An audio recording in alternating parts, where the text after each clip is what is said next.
Marami nagtatanong kung legit ba ang copy-paste system at ang sagot ko ay yes na yes. By the way, kung ngayon mo palang narinig ang copy and paste system, ito pala yung online system na ginagamit namin para ma-monetize ang aming mga social media accounts like TikTok at Reels.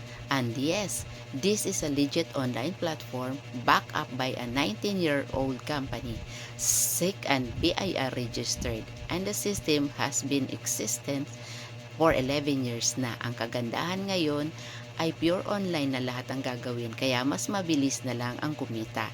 To know more about this system, kindly add my or direct message me on my Facebook account, Lydia Soriano, and just comment your location for the information. So see you in my inbox and God bless. Follow me for more. Bye.